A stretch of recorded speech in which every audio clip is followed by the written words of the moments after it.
Y ahora os dejamos con la palabra de Dios. Bueno, pues buenas tardes. Vamos a seguir con el tercer sermón de la serie de sermones que estamos dando del capítulo 13 de Juan. Hemos dado 2 sermones y hoy vamos a dar el tercer sermón de esta serie de sermones.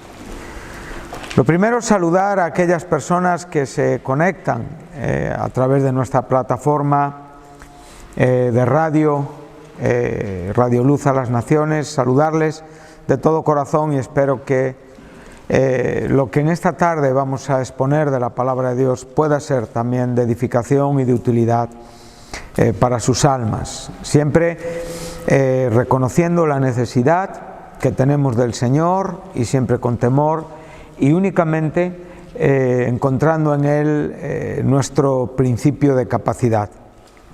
Entonces, en su nombre tratamos de exponer la palabra. Y para los que estamos en esta tarde aquí en La Coruña, buenas tardes. Buenas tardes y iremos al capítulo 13 de Juan, donde estuvimos, y ahí recordaremos algo de lo que ha sido ya el final de nuestro segundo sermón y donde hoy continuaremos un poquitín más en lo que estamos exponiendo.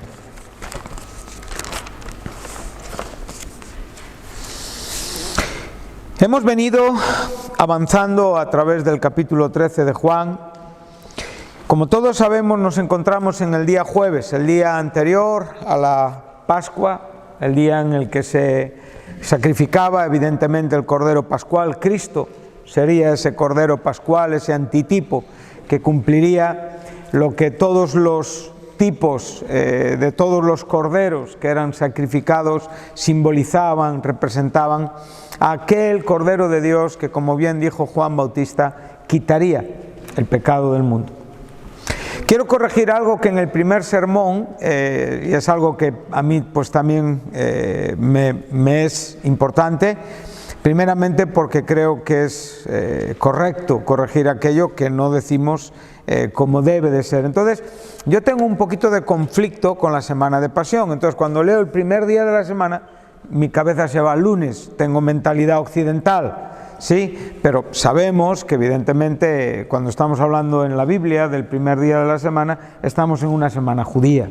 Entonces el primer día de la semana es el día que viene después del sábado y es el domingo. Entonces Cristo entró en Jerusalén un domingo y Cristo resucitó un domingo. Esa es la semana que conocemos de pasión, que se nos habla de ella en los evangelios, tanto los sinópticos como el evangelio de Juan, que como hemos dicho toca aspectos que otros evangelistas no tocan en cuanto a lo ocurrido en este aposento alto. O sea, Juan tiene un discurso extenso en cuanto a lo que Jesús enseñó en este aposento alto. Entonces sabemos que Cristo el domingo entró en Jerusalén, el martes y el miércoles, lunes, martes y miércoles estuvo en el templo, el martes volcó las mesas de los cambistas, el miércoles tuvo esa profecía ya en ese atardecer desde el Monte de los Olivos contemplando el templo, el jueves es donde estamos aquí estudiando,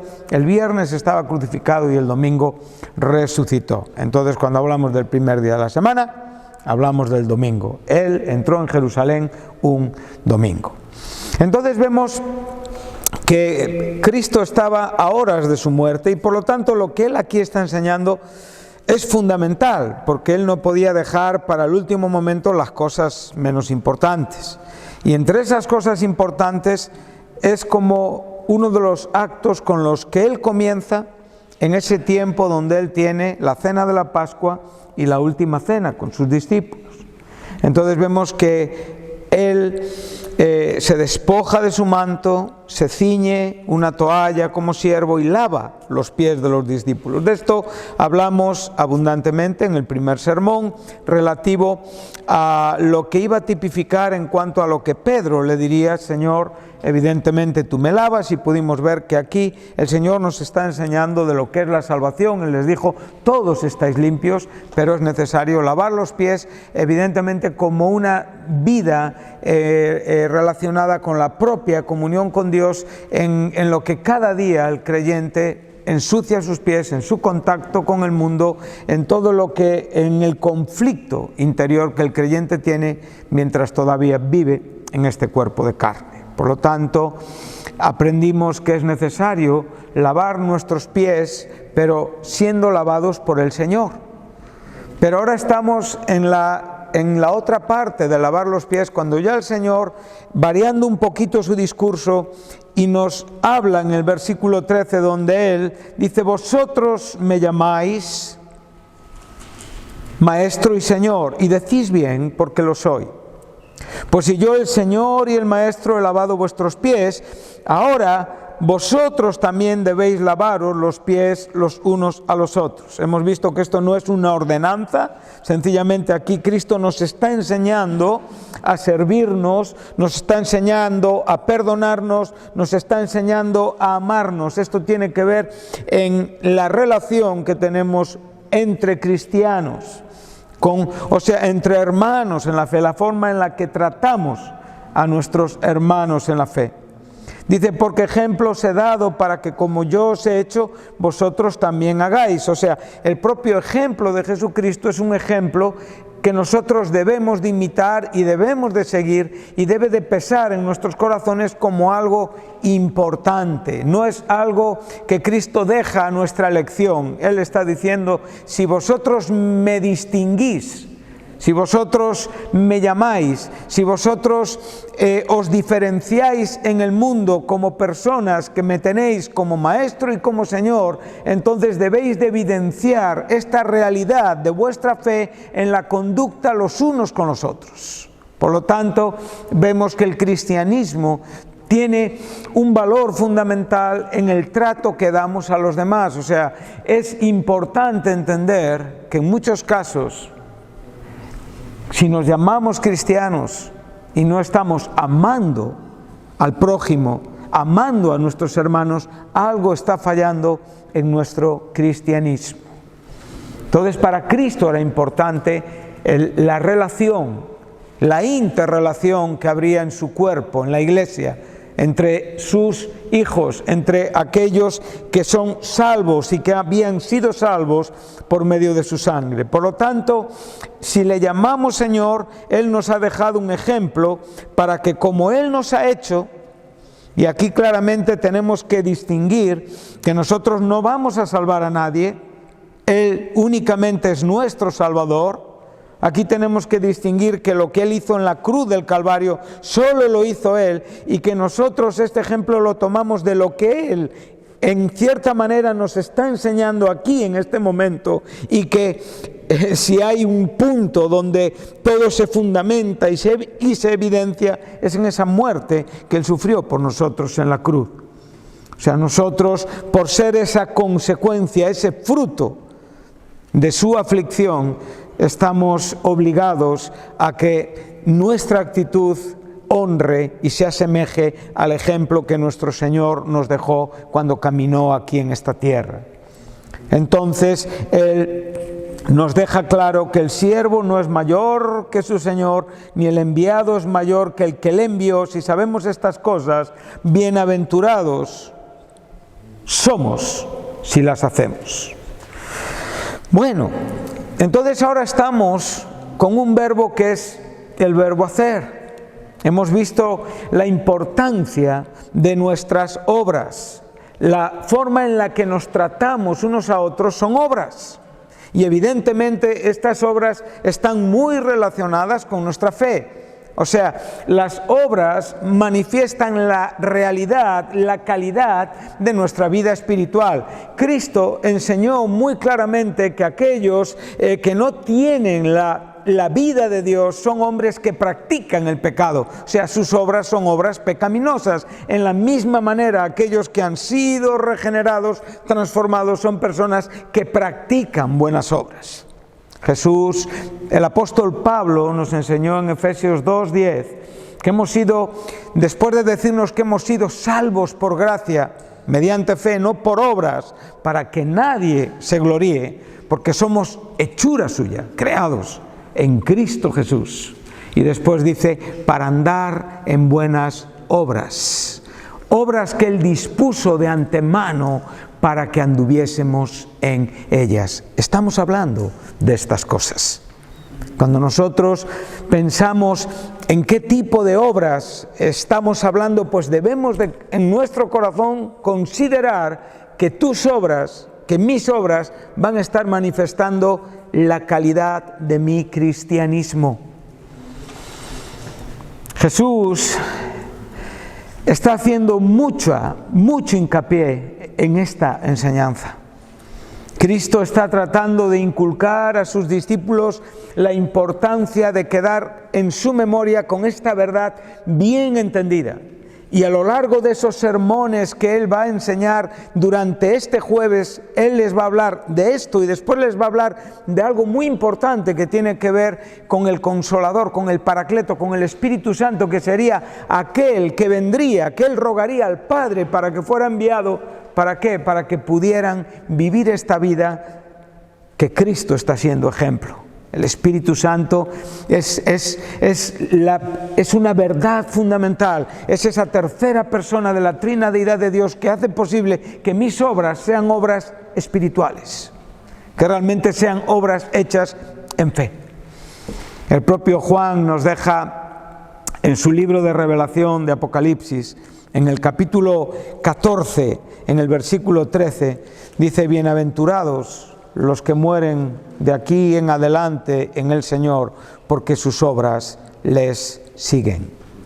O sea, está hablando de esos hombres que morirán en el tiempo de la tribulación que habrá en este mundo, y las obras por las que han sido reconocidos, obras posiblemente que les han vinculado con la fe en Cristo, una fe que posiblemente ha sido la causa de su muerte o de su martirio, son obras que continuarán con ellos. O sea, van con ellos a la presencia del Señor. No nos olvidemos de las palabras del apóstol Santiago, capítulo 2, versículo 21. La carta de Santiago nos enseña que Abraham fue justificado por sus obras. Recordamos ese verbo griego que nos habla de justificar y que en la mayoría de los casos está hablándonos de ser declarado inocente, justo. Pero hay algunos versículos que este mismo verbo significa vindicar, mostrar, manifestar. Entonces esa evidencia de esta verdadera fe fue justificada con sus obras. O sea, la verdadera fe se manifestó en las obras de Abraham. Por lo tanto, cuando estamos hablando acerca del comportamiento que tenemos los unos con los otros, entonces debemos de valorar la importancia de nuestras obras. Lo que van a pesar tus obras en la eternidad, lo que hoy están agradando al Señor o están desagradando, lo que realmente están mostrando de ti o no están mostrando. Por lo tanto, cuidémonos de hacer el bien, como Pablo enseña a la iglesia de Galacia. No nos cansemos de hacer el bien, porque a su tiempo segaremos si no desmayamos. Hacer el bien está evidentemente relacionado con buenas obras. Para muchos creyentes, las obras no son importantes. A veces pensamos que las obras contradicen la fe. Sí, sabemos que el apóstol Pablo enseñó en Romanos 3 que ningún hombre será justificado por las obras de la ley, únicamente por la fe en Cristo, por la justicia que es a través de la fe. Pero aquí el apóstol Pablo no está hablando de esto.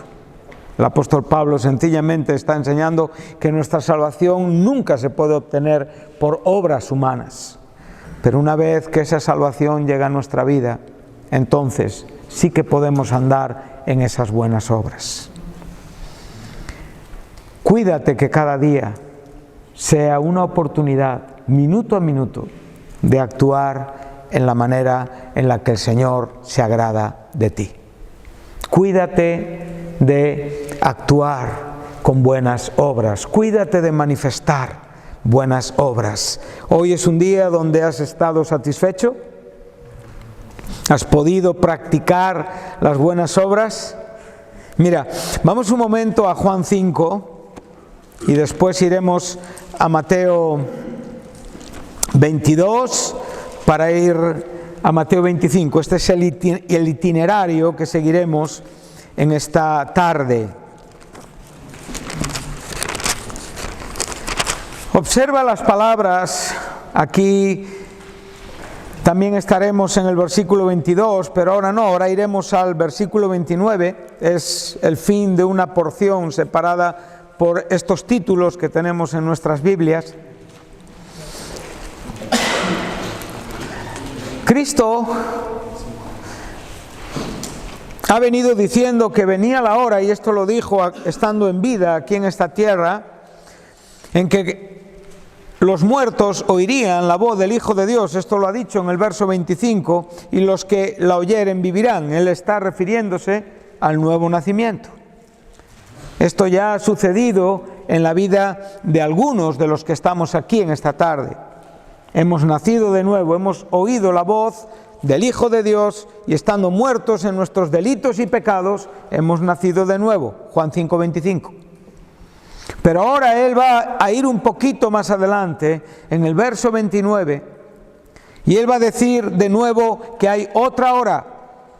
Y ahora va a decir los que están en los sepulcros, o sea, aquellos que ya han vivido en esta vida, que ya han tenido una vida física en esta vida, que ya han muerto y que realmente ahora viene una hora para todos estos en los que van a tener que presentarse delante del juez de todos los hombres.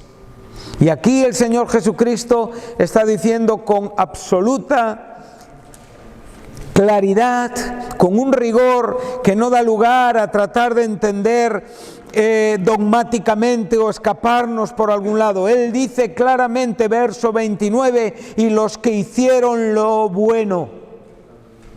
Este es un verbo griego que está hablando de un solo acto, de un solo hecho. O sea, tu fe vinculada con tu propia vida forma un hecho delante de Dios. Serás un bendito de Dios. Alguien que ha terminado su vida en este mundo de acuerdo a una fe cristiana, y alguien que se levantará de la tumba sabiendo que evidentemente su fe y sus obras sumarán delante del Padre, no para ganar la salvación, sino para ser reconocido como un bendito, como un siervo fiel, como alguien que practicó la vida de fe, como alguien que evidenció las obras de fe, las obras de amor, la vida de la cual el Señor Jesús ha sido nuestro ejemplo. Cuando tú lees el Nuevo Testamento, te encuentras a personas como Timoteo, Epafrodito. Estos hombres fueron distinguidos porque fueron siervos del apóstol Pablo. Eliseo sirvió a Elías, como Josué sirvió a Moisés. Muchas veces se nos olvida la gran verdad, el principio tan honroso que es ser siervo de los demás. Jesucristo vino a este mundo como el siervo. Él vino a cumplir aquello que se escribió de Él relativo al siervo sufriente, aquel que vendría a servir y a dar su vida por la libertad de muchos. Él fue el ejemplo, y todos estos hombres vieron en Él la mejor vida posible para vivir y dedicaron su vida para servir a otros. Quiero decirte algo en esta tarde que me estás escuchando. Si tú eres un siervo de Dios y muestras que tu corazón realmente está entendido y estás sirviendo a otros, te darás cuenta que un día el Señor te honrará y te reconocerá y te distinguirá y te recompensará. Entonces, cuando estamos aquí, vemos que estos hombres, hay un momento en el que van a salir del sepulcro y dice, y los que hicieron lo bueno saldrán a resurrección de vida. Esto ya lo profetizó Daniel en el capítulo 12 de su profecía, en el verso 2.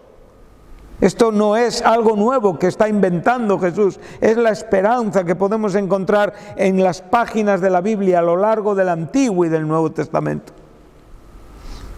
Y ahora dice, mas los que hicieron lo malo, a resurrección de condenación. Daniel dice confusión eterna.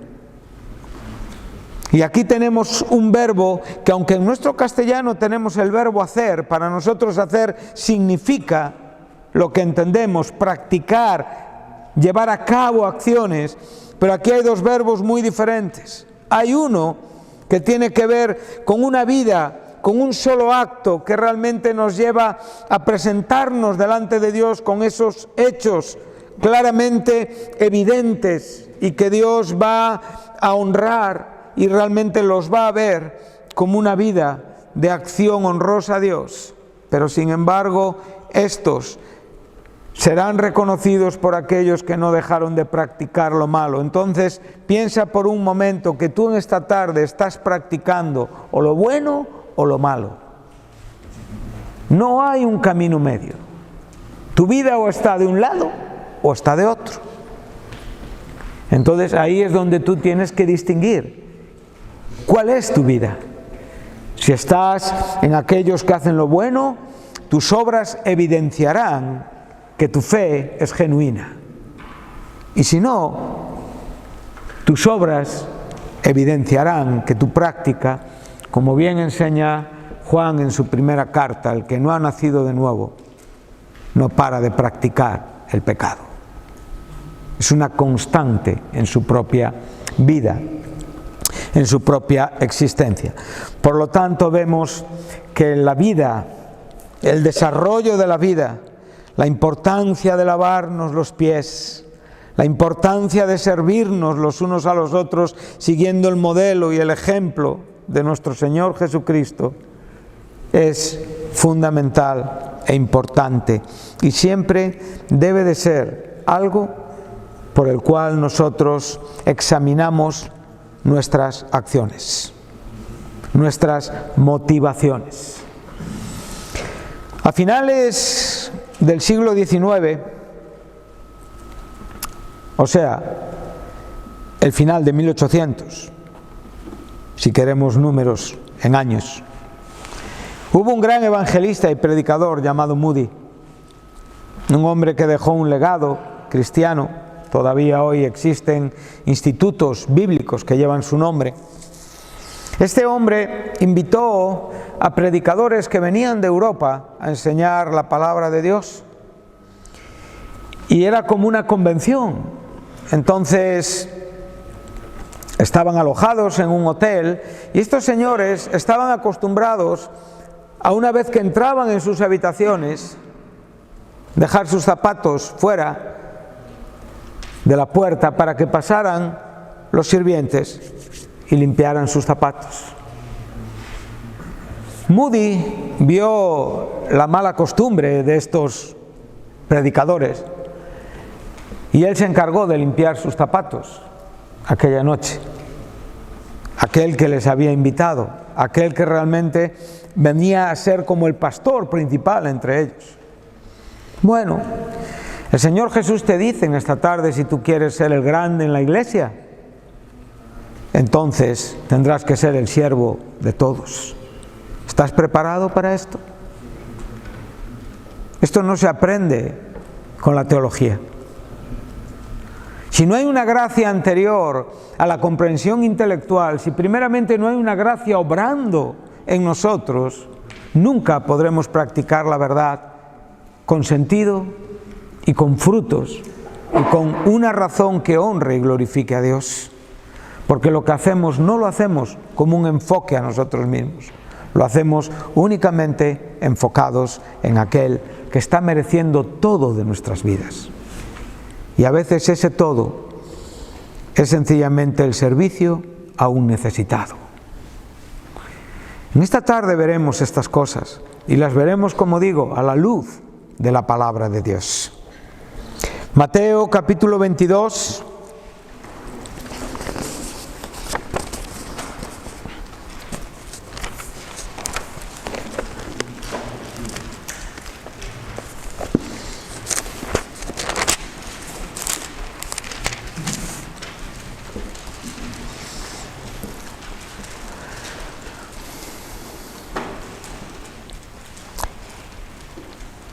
En el versículo 34 y al 40, Cristo es interrogado, confrontado, probado,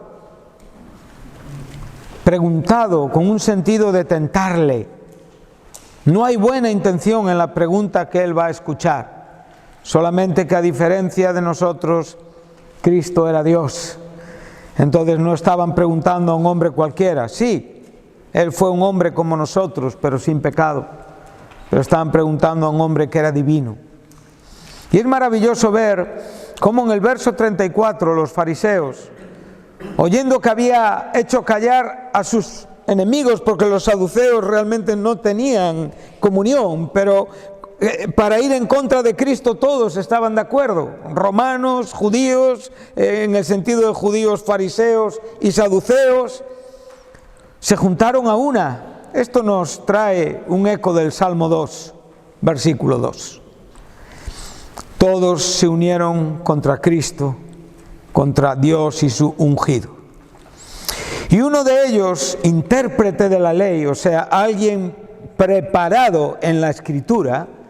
La ley, estamos hablando del Antiguo Testamento que había en los tiempos de Cristo. O sea, lo que es de Génesis a Malaquías. Entonces le está preguntando por la ley y le pregunta para tentarle, diciéndole: Maestro, ¿cuál es el gran mandamiento de la ley? Bueno, aquí podemos estar hablando del Pentateuco o podemos estar hablando de todo lo que es el Antiguo Testamento. A veces la palabra ley se refiere a todo el Antiguo Testamento. Pero sencillamente la pregunta es: ¿cuál es el gran mandamiento de la ley? Bueno, esto si te lo preguntaran a ti o a mí, o a un judío, de a pie, Israel tenía 613 mandamientos. Entonces tendrías que memorizarlos todos para saber cuál es el más importante. No solamente los 10 del Pentateuco, había 613 mandamientos que sabían y que practicaban en la propia religión. Curiosamente, el Señor Jesús le dijo: amarás. No le está diciendo este es el más importante, le está ahora citando un versículo del Antiguo Testamento. Él le va a citar Deuteronomio 6:5 y le dice: amarás al Señor tu Dios con todo tu corazón y con toda tu alma y con toda tu mente. Sí, este es lo que llamamos el Shema hebreo, o sea, las palabras que Moisés dijo en el libro de Deuteronomio, recordando, instruyendo: oye Israel, Jehová tu Dios, uno es. Amarás al Señor tu Dios. Es lo que aquí está citando Jesús. Deuteronomio 6, 4, 5 y 6. Dice: este es el primero y grande mandamiento. Y ahora dice: el segundo es semejante: amarás a tu prójimo como a ti mismo. Y ahora él va a citar Levítico 19, verso 18. Muy bien, esto lo sabemos. Pero ahora, ¿qué está haciendo Jesús?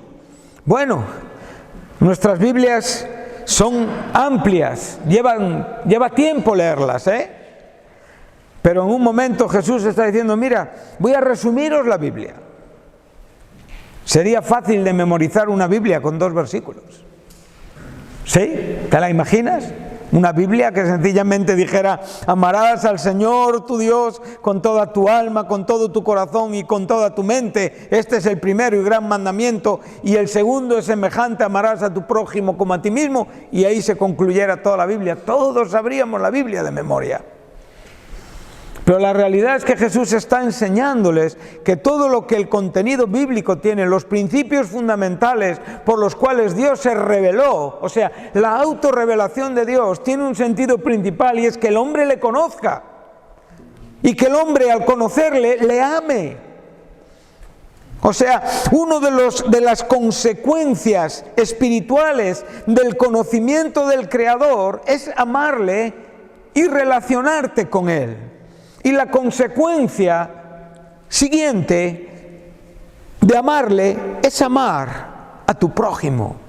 Entonces Él está diciendo, el primero y más importante, aquel que realmente no se puede mezclar ni afectar con nada, es amar a Dios con todo tu corazón. Pero la consecuencia de que realmente tú amas a Dios con todo tu corazón es que amarás al prójimo como a ti mismo. ¿Y ahora qué va a decir Jesús? De estos dos mandamientos, ¿qué?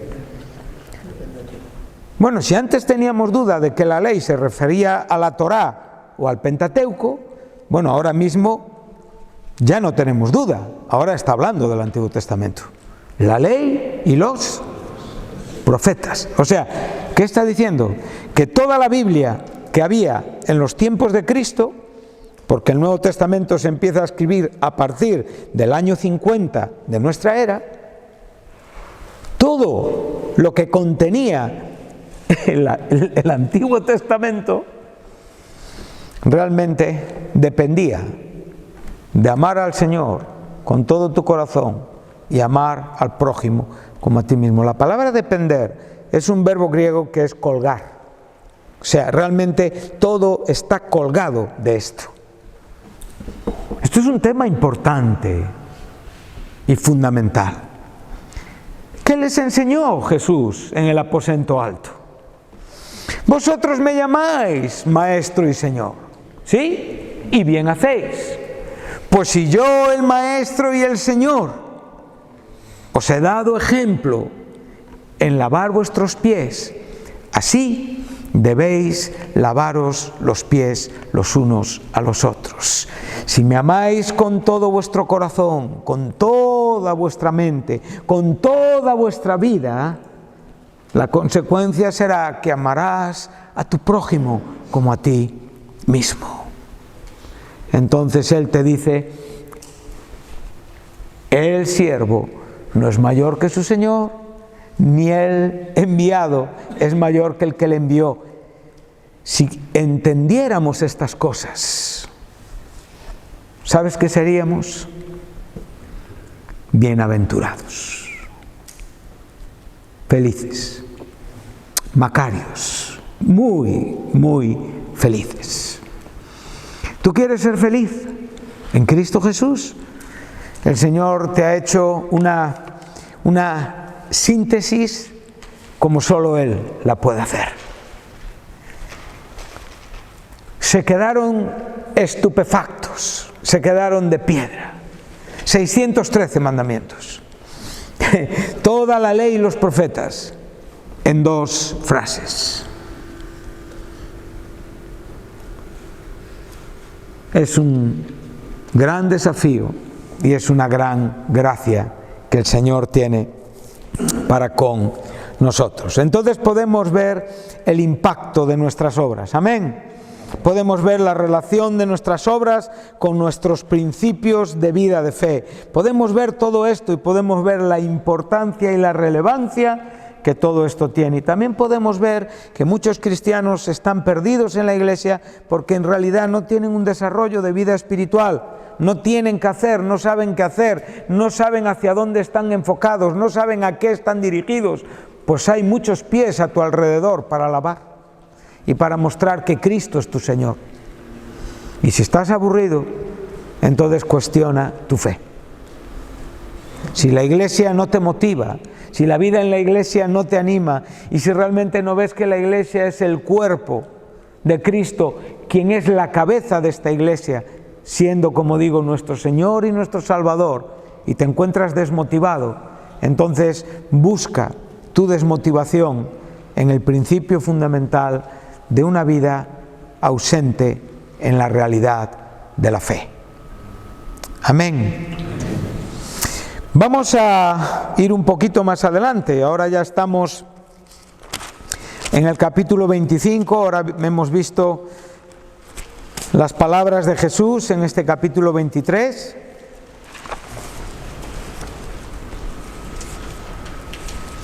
Y ahora vamos a estar en un contexto muy interesante. Nuestro contexto va a estar entre los versos 31 y 46 del Evangelio, del capítulo 25 del Evangelio de Mateo.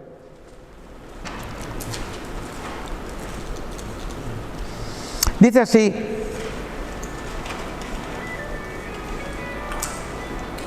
cuando el Hijo del Hombre venga en su gloria y todos los santos ángeles con él, entonces se sentará en su trono de gloria y serán reunidas delante de él todas las naciones, y apartará los unos de los otros como aparta el pastor las ovejas de los cabritos, y pondrá las ovejas a su derecha y los cabritos a su izquierda. Entonces el rey dirá a los de su derecha: venid, benditos de mi Padre, heredad el reino preparado para vosotros desde la fundación del mundo. Bueno, estamos en un contexto importantísimo.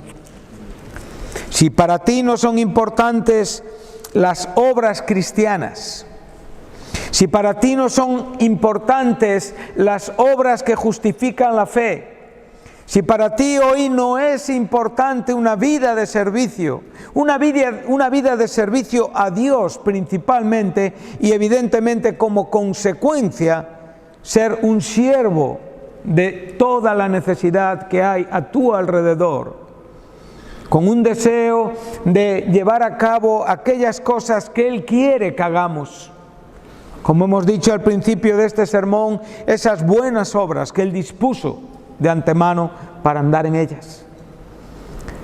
Si realmente tú no estás valorando la importancia de una vida de servicio, aquí ahora mismo estamos al fin de todo. Y una vez más el Señor va a hablar de obras. Y una vez más el Señor nos va a dar una gran lección en cuanto a la vida que vivimos y practicamos en esta tierra. Mira una cosa, nos está diciendo el verso 31, cuando el Hijo del Hombre venga en su gloria. Tenemos que ir al verso 29 del capítulo 24 para saber de qué momento estamos hablando. Tendremos que exponer un poquitín de escatología para ubicarnos en el momento donde estamos y para ser cuidadosos con lo que estamos enseñando. No voy a ser dogmático, no voy a tratar de desencaminarme del sermón que he empezado, pero necesitamos saber dónde estamos, cuándo estamos y en qué momento estamos. Lo primero que nos está diciendo el Señor Jesús, recordar que ahora mismo Él está contemplando el templo, ¿sí? Él ya ha hablado en el capítulo 24 de la destrucción de ese templo y Él ya se ha introducido a dar profecías relativas a su regreso, a su segunda venida, a tiempos que todavía no han sucedido en la tierra. El templo de Jerusalén fue destruido, como el Señor dijo, 30 años después aproximadamente de que Él profirió estas palabras, en el año 70. Pero lo que siguió hablando son asuntos, son situaciones, son eventos que todavía no han sucedido. Cristo murió, Cristo resucitó, Cristo se sentó en su trono de gloria a la diestra de la majestad en las alturas, y Cristo está ahí en estos momentos. Ahora nos está diciendo las propias palabras del Señor Jesús a sus discípulos. Antes, el día anterior a la enseñanza de lavar los pies en el aposento alto, les dice que inmediatamente después de lo que acaba de enseñar desde el versículo 3 en adelante y hasta el 28, inmediatamente después de esta tribulación, el sol se oscurecerá, o sea, habrá situaciones físicas en el universo que contemplamos, cambios drásticos. y la luna no dará su resplandor. Las estrellas caerán del cielo y las potencias de los cielos serán conmovidas. Entonces aparecerá la señal del Hijo del Hombre en el cielo. Estamos ubicando ya el momento. ¿Cuándo va a ser esto? Al final de los 7 años de tribulación. O sea, Cristo con su regreso finalizará lo que conocemos como tribulación y gran tribulación. O sea, 7 años partido en 2 tiempos de 3 años y medio. O lo que en el sentido profético de Daniel en las 70 semanas, la última semana de Daniel. Ahora aquí no estamos hablando acerca ni del rapto, ni estamos hablando acerca de nuestra posición en cuanto a nuestra idea de si soy pretribulacionista o no lo soy. No estoy hablando de esto. Estoy hablando sencillamente de que al final de esos 7 años habrá personas en este mundo, justos e injustos. Y Cristo aparecerá en el cielo. Y da igual si vives en el hemisferio sur, da igual los que vivan en el hemisferio sur o en el hemisferio norte o en España o en África o en América. Todo el planeta contemplará y verá la señal del Hijo del Hombre en el cielo. Eso será tremendamente apoteósico, glorioso. Hay muchas cosas que a día de hoy, preciosas en el universo, no se pueden percibir dependiendo de dónde vivas. Si tú no vives en Noruega o en las partes más altas, cerca del círculo polar ártico, nunca verás una aurora boreal. Tú en la ría de La Coruña nunca verás una aurora boreal, por más que quieras. Pero la manifestación, la señal del Hijo del Hombre, será vista por todas las naciones. En este momento, el mundo, el propio universo se descompondrá ante su llegada. O sea, un mundo que ya está afectado por el propio caos de la tribulación. Observa que en este mes que llevamos de confinamiento, mira los estragos que ha hecho un virus en el mundo. No es nada comparable con la semana, con los 7 años de tribulación que vivirá este mundo. Cuando se desaten los sellos, cuando se toquen las trompetas y se vacíen las copas, lo que el mundo va a vivir es mucho más terrible que lo que estamos contemplando. Esto no es nada. Lo que debemos de ver y entender es que es como una preparatoria. Dios, en medio de todo esto que está sucediendo, nos está enseñando a cómo nos tiene que encontrar, cómo debemos de vivir, qué tipo de servicio es el que hoy el Señor tiene que estar viendo en nosotros. Porque ese fue el sermón que Jesús dejó para esos últimos momentos con los discípulos. Él les habló a horas de su muerte de la importancia de servirse unos a otros. Él está hablando aquí, ahora un poquitín más adelante, va a enseñar la parábola de las vírgenes, va a enseñar la parábola de los talentos, y las dos están vinculadas con estar activos, vivos. Las vírgenes con sus lámparas encendidas, con aceite, el siervo que se le ha dado el talento haciéndolo producir. O sea, estamos hablando que en el capítulo 25, los versículos entre el 1 y el 30 nos está hablando al cristianismo y nos está enseñando verdades de cómo los creyentes tenemos que vivir y estar preparados.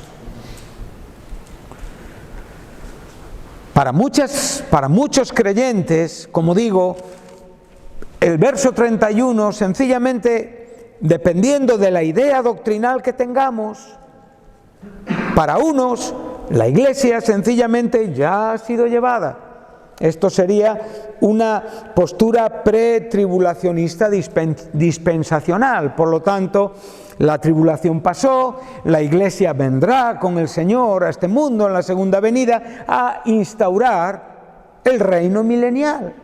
Pero para otros postmilenialistas o amilenialistas, que más o menos comparten ideas muy semejantes en este asunto, este es el momento del juicio final y la entrada al estado eterno de las cosas.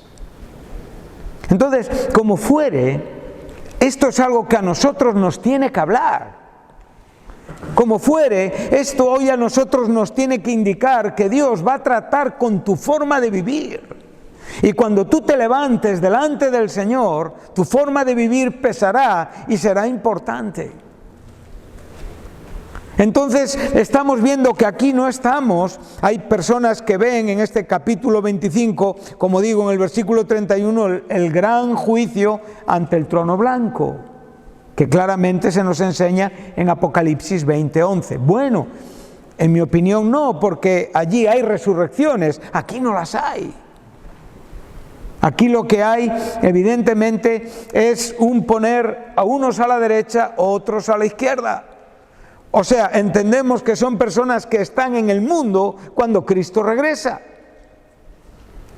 Esa es la opinión que yo tengo, respetando, evidentemente, opiniones de teólogos bien reconocidos, que no soy yo quien para poner en entredicho sus ideas.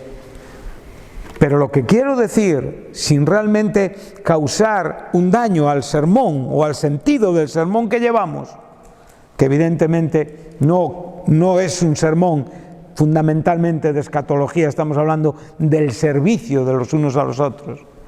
En este momento, lo que podemos contemplar y realmente lo que podemos ver es que cuando Cristo venga, habrá personas que estarán viviendo bien y personas que estarán viviendo mal. Evidentemente, Jesús está ocupándose de enseñar la importancia de la preparación. Les ha dicho ser como las vírgenes sensatas. Les ha dicho ser como el siervo que sabe, que responsablemente emplea el talento, o los 5 o los 2, sabemos ese orden que se nos ha enseñado, ¿no? Según la capacidad de cada uno. De todas maneras, cada persona hoy somos responsables de lo que estamos haciendo delante del Señor. Estamos ante un momento glorioso. Volvemos al capítulo 25, al verso 31. Bueno, ya sabemos cuándo Él va a venir. Este es al final de la tribulación, y en ese final de la tribulación Él juzgará al mundo. Juzgará a los pueblos gentiles que evidentemente estarán tratando mal al pueblo judío salvo, al pueblo del pacto. Todo esto a nosotros nos tiene que enseñar. Pero observa que dice: cuando el Hijo del Hombre venga en su gloria y todos los santos ángeles con Él, entonces se sentará en su trono de gloria. Es muy curioso entender este asunto en cuanto a lo que Él va a hacer. Este trono es un trono donde Él va a juzgar. No es el tribunal de Cristo. No es el gran juicio ante el trono blanco. Es su venida a este mundo. Como bien nos enseña Apocalipsis 19:11, Él vendrá con sus santos ángeles, con los ejércitos vestidos de lino blanco y finísimo. Y en este momento Él reunirá a las naciones para la batalla final, la batalla del Armagedón, de lo cual Meguido es un tipo en la Escritura. Él va a reunir a todos los enemigos de Dios, a todos los enemigos de su pueblo, y los reunirá para destruirlos en una batalla final. En su venida, Él condenará a la bestia y al falso profeta y los enviará al lago de fuego, al Gehenna, al infierno, al lugar definitivo de tormento, no al Hades o al Seol, no al lugar de los muertos, al infierno. Sabemos perfectamente, mira, cuando tú lees Malaquías, los 2 últimos versículos, o sea, cómo termina el Antiguo Testamento. Vete al versículo número 5 del capítulo 4 de Malaquías, es el penúltimo, el 6 es el último. Y ahí, ¿qué se nos está enseñando? Se nos está enseñando algo fundamental y algo importante. Para mí no hay casualidades en la vida, en la Biblia, Hay un orden progresivo de revelación y hay una razón por la cual las cosas tienen un orden y están explicadas y enseñadas en su justo orden. ¿Cómo acaba el Antiguo Testamento? Con el último profeta del Antiguo Testamento, Juan Bautista, el antitipo de Elías.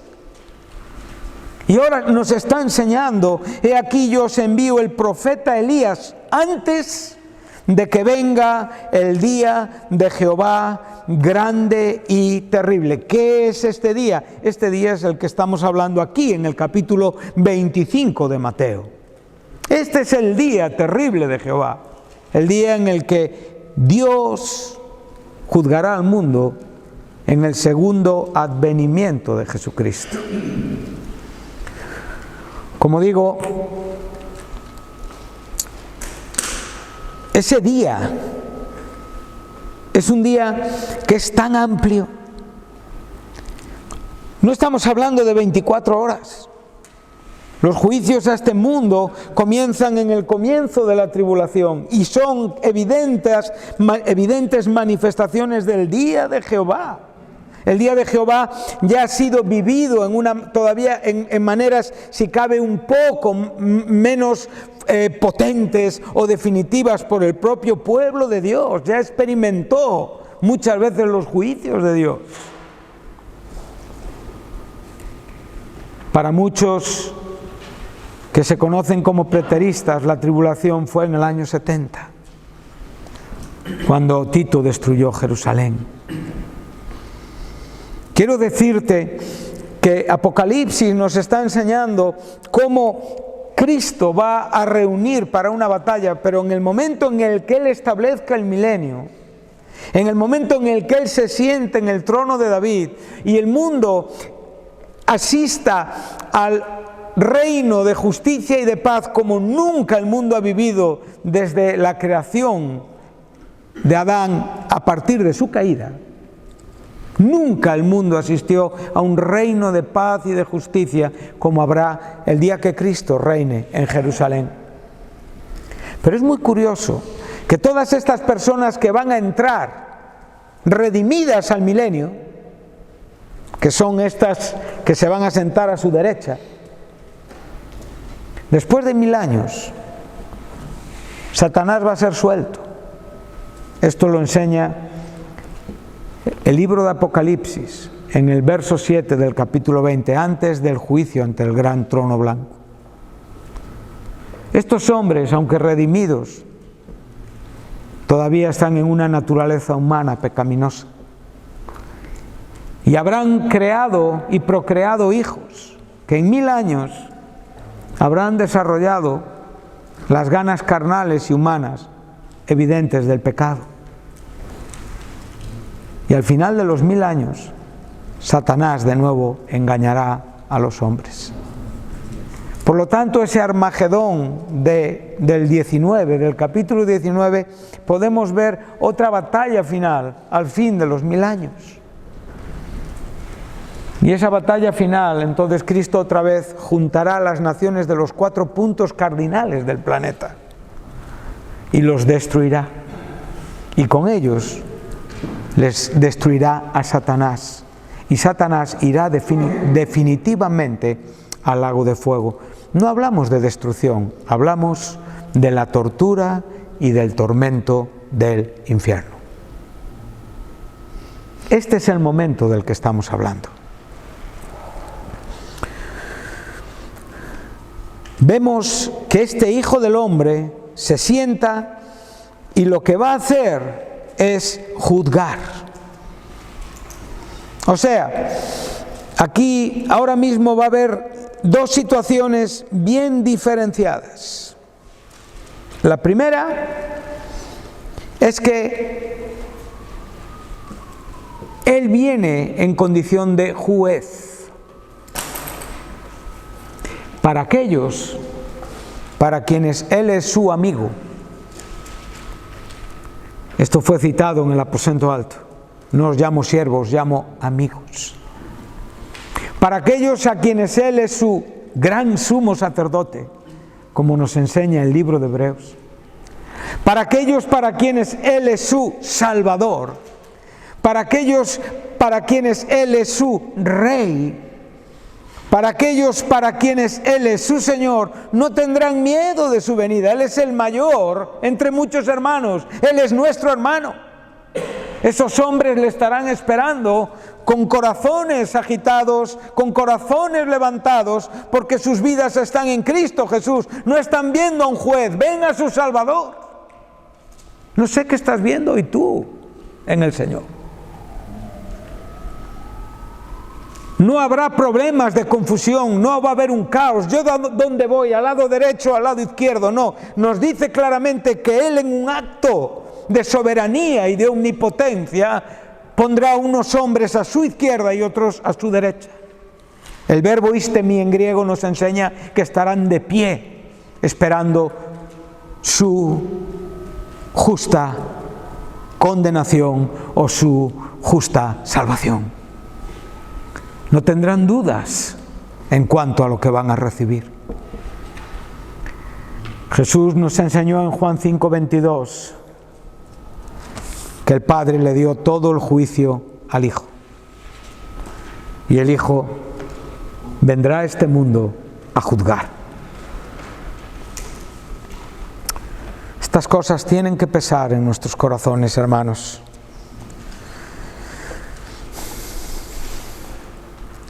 Verso 34. Entonces el rey, y aquí Jesús se está llamando a sí mismo rey. Es la primera vez en los evangelios que esto sucede. Él se dice a sí mismo rey. Qué bonito. Dirá a los de su derecha. Y ahora hay un contexto que será largo, pero que nos va a enseñar muchas cosas en una manera breve, porque lo importante era ubicarnos en la situación y relacionar las obras con este momento también, y la importancia de estar sirviendo cuando el Señor venga. Este es el momento definitivo. Él no va a regresar otra vez. Como digo, para unos es su segunda venida. En su pensamiento postmilenialista o amilenialista, sencillamente, en este momento resucitan los santos, resucita la iglesia, los vivos son transformados, el mundo es juzgado y entramos al estado eterno de las cosas. Todo sucede en un evento. Para otros, como digo, la iglesia ya ha sido arrebatada y estos hombres en este momento serán hombres vivos y entienden que al final de la tribulación será la resurrección de los santos del Antiguo Testamento y de los santos de la tribulación. Entonces, hay cosas que son interesantes, pero ante esto, en este momento nuestro corazón tiene que ser humilde. Y Él dice, benditos de mi Padre.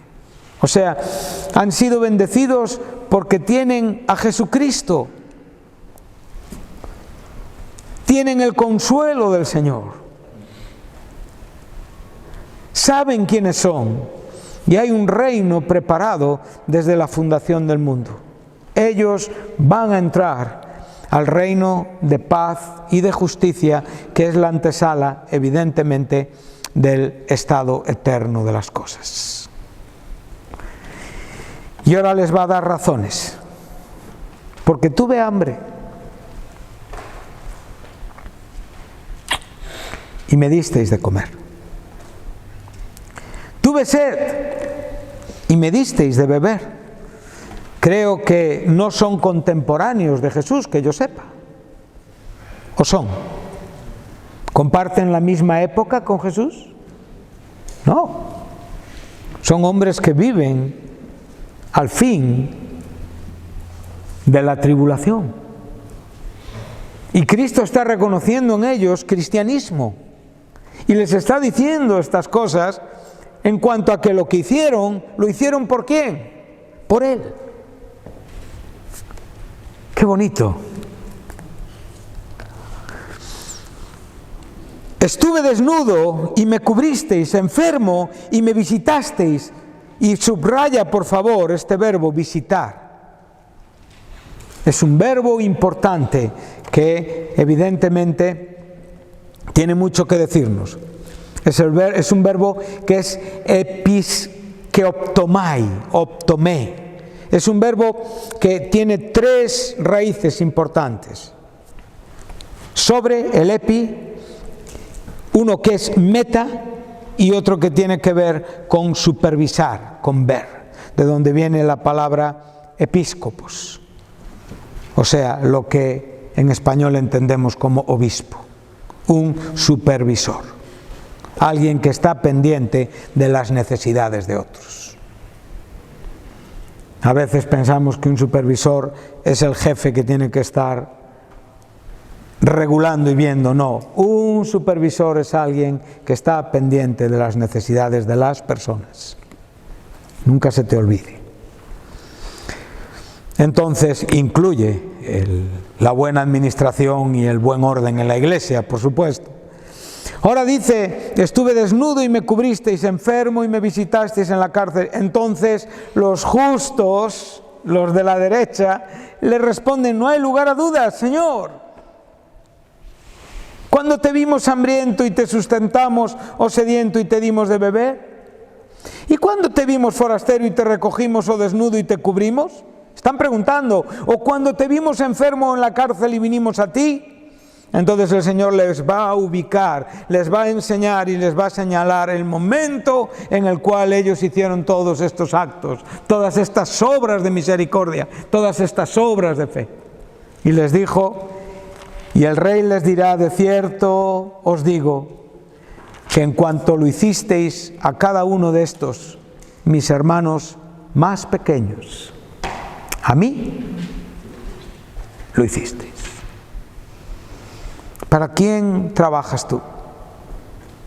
¿Sirves al ojo humano o sirves sabiendo que lo que haces es para Dios y que tiene su efecto en lo eterno?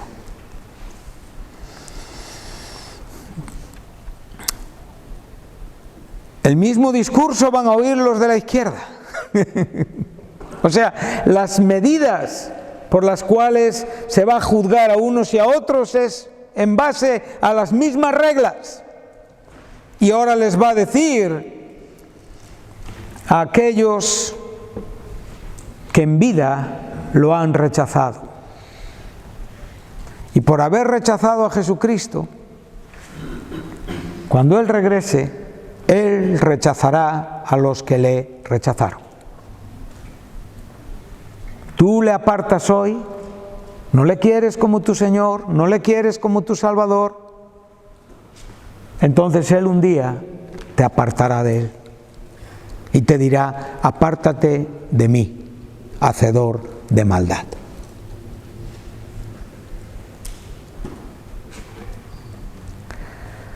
Entonces dirá también a los de la izquierda, apartaos de mí, malditos, al fuego eterno. Aquí tenemos la palabra Gehenna.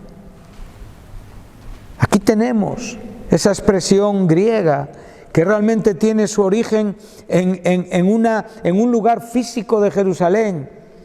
El término Gehenna viene de una palabra hebrea que significa, que es el valle de Hinón. Ese valle de Hinón es donde muchos de los reyes apóstatas y terriblemente pecaminosos de Israel sacrificaron a los bebés.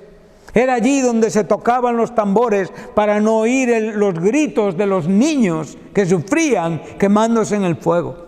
Josías purificó ese lugar y evidentemente lo declaró maldito, y ese lugar era un lugar que en los tiempos de Jesús era un basurero, que ardía constantemente, y donde Jesucristo dijo, ese lugar, cuando señala al Gehenna, el infierno, cuando Él emplea la palabra infierno, dice, ¿dónde es el lloro y el crujir de los dientes?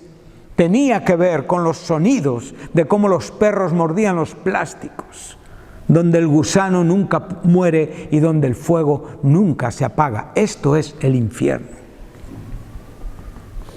No estoy metiendo miedo a nadie, estoy diciendo lo que dice la Biblia. No hablamos de aniquilación, hablamos de condenación, hablamos de tormento. Hablamos de morir para nunca morir. Estar muriendo constantemente, agonizando constantemente. Cuando un hombre está en la agonía de la muerte, lo único que quiere es morir.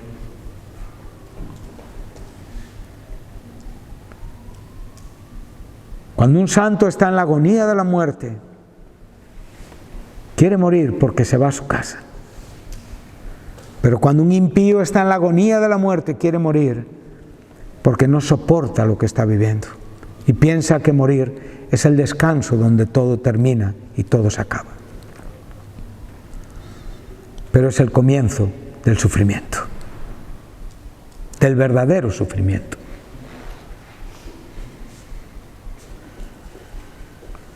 Ellos sabían lo que Jesús les estaba enseñando. Sabían el lugar, sabían lo que había ocurrido allí y sabían lo que significaba y tipificaba. Un fuego eterno que está preparado no para los hombres, para el diablo y sus ángeles.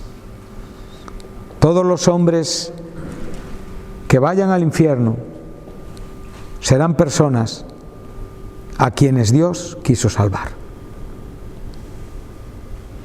Por lo tanto, estarán allí por su decisión. Porque han despreciado a Dios, un día Dios les apartará. Esta es la condenación de la cual habló Pablo. Sufrir pena de eterna condenación, o sea, apartados eternamente de la presencia de Dios. Y ahora les va a explicar las razones. Porque tuve hambre y no me disteis de comer. Tuve sed y no me disteis de beber. Fui forastero y no me recogisteis. Estuve desnudo y no me cubristeis. Enfermo y en la cárcel y no me visitasteis. Entonces también ellos le responderán diciendo, Señor, cuando te vimos hambriento, sediento, forastero, desnudo, enfermo en la cárcel y no te servimos, entonces les dará la misma respuesta que a los otros, pero en un sentido negativo. De cierto os digo que en cuanto no lo hicisteis a uno de estos más pequeños, tampoco a mí lo hicisteis. E irán al castigo eterno estos y los justos a la vida eterna. Sencillamente pensemos. Dos grupos, dos destinos. El tiempo, el regreso de Jesucristo a esta tierra. ¿Qué estamos haciendo hoy? ¿Cuál es nuestra práctica de vida? ¿Dónde están las evidencias de nuestra fe? Las vírgenes perecieron no por pecados de comisión, sino por pecados de omisión, por no hacer lo que tenían que hacer. El siervo que enterró el talento, su pecado no fue un pecado de comisión, fue un pecado de omisión, no hizo lo que tenía que hacer. Estos que fueron destinados al fuego eterno, su razón, su causa fue no hacer lo que tenían que hacer. Cuida mucho de hoy hacer aquello que tienes que hacer, porque un día daremos cuenta de aquello que no hicimos.